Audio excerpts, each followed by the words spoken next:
What do you call a book with missing chapters, missing passages, missing verses, missing phrases, missing words, and countless changes? Well, the Arabic word for a book like that is Quran. What do you call scholars who tell you that a book with missing chapters, missing passages, missing verses, missing phrases, missing words, and countless changes has nevertheless been perfectly and miraculously preserved? You call them liars. Practically every Muslim you'll ever meet will tell you that the Quran has been perfectly preserved right down to the letter from the time it was revealed to Muhammad.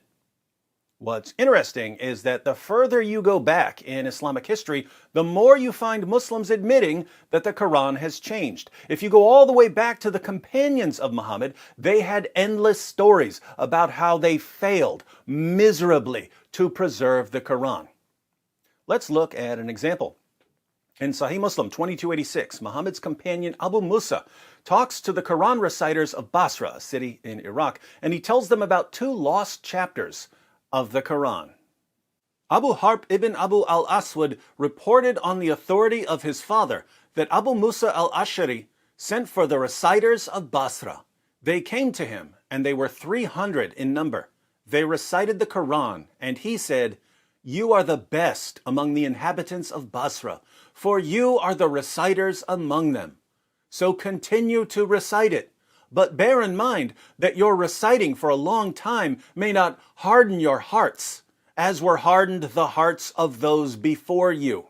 We used to recite a surah which resembled in length and severity to Surah Bara'at. I have, however, forgotten it, with the exception of this, which I remember out of it. If there were two valleys full of riches for the son of Adam, he would long for a third valley, and nothing would fill the stomach of the son of Adam but dust. And we used to recite a surah which resembled one of the surahs of Musabihat, and I have forgotten it, but remember this much out of it. O people who believe, why do you say that which you do not practice, which is similar to Surah 61, verse 2 of the Quran, and that is recorded in your necks as a witness against you, and you would be asked about it on the day of resurrection, which is similar to Surah 17, verse 13 of the Quran. So Abu Musa, one of Muhammad's companions, who converted to Islam in Mecca and was later the governor of Basra, called in 300 Quran reciters. He basically tells them, I know how awful it is sitting around reciting the Quran. I know you're probably sick of it, because we got sick of it too, and we learned the Quran from Muhammad himself. But you have to keep reciting it anyway, otherwise you'll forget parts of it like we did. Notice, he says that Muhammad's companions forgot 2 chapters of the Quran because they hardened their hearts. But even though Muslims forgot these 2 chapters, Abu Musa still remembers a few things about them. He remembers that the first one was about as long as Surah Bara'at, which is Surah 9 of the Quran. Surah 9 contains 129 verses, so more than 100 verses were lost. This is where Muslims jump in and say, no, Abu Musa's just saying that he personally forgot some Quran chapters, not that they were lost from the Quran. Wrong. Wrong. You see, Abu Musa remembers a verse from this lost chapter. If there were 2 valleys full of riches for the son of Adam, he would long for a third valley, and nothing would fill the stomach of the son of Adam but dust. Now, Muslims, can you show us this verse in today's Quran? Of course you can't. The entire chapter was lost because Muhammad's companions were too lazy to recite it. They hardened their hearts. But that's not all they forgot. There was another chapter which contained the words, O people who believe, why do you say that which you do not practice? And that is recorded in your necks as a witness against you, and you would be asked about it on the day of resurrection. Now, you can find similar words elsewhere in the Quran, but not in the same chapter. So here again, an entire chapter is missing from the Quran. The chapters of Musabihat are significantly shorter than Surah 9, but we can estimate the length of the lost chapter based on the other chapters of Musabihat. I'm guessing that this lost chapter contained somewhere in the area of 20 verses.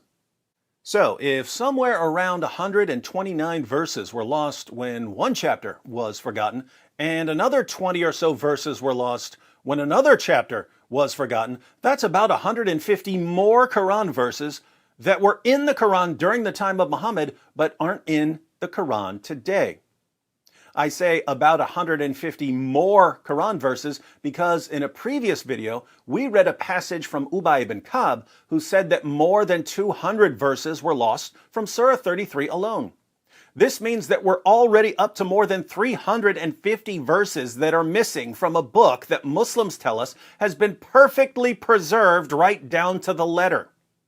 And you can ask 1,000 Muslims about this. You can ask 1,000 Muslims. Does it bother you that Muhammad's companions talked about hundreds of verses being lost from the Quran? Does this affect your belief in the perfect preservation of the Quran at all? Nope. Doesn't bother us a bit. The Quran has been perfectly preserved right down to the letter.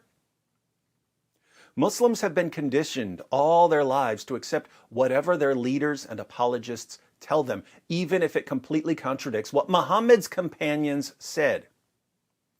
These same Muslims will tell us that their religion must be true because their book has been miraculously preserved.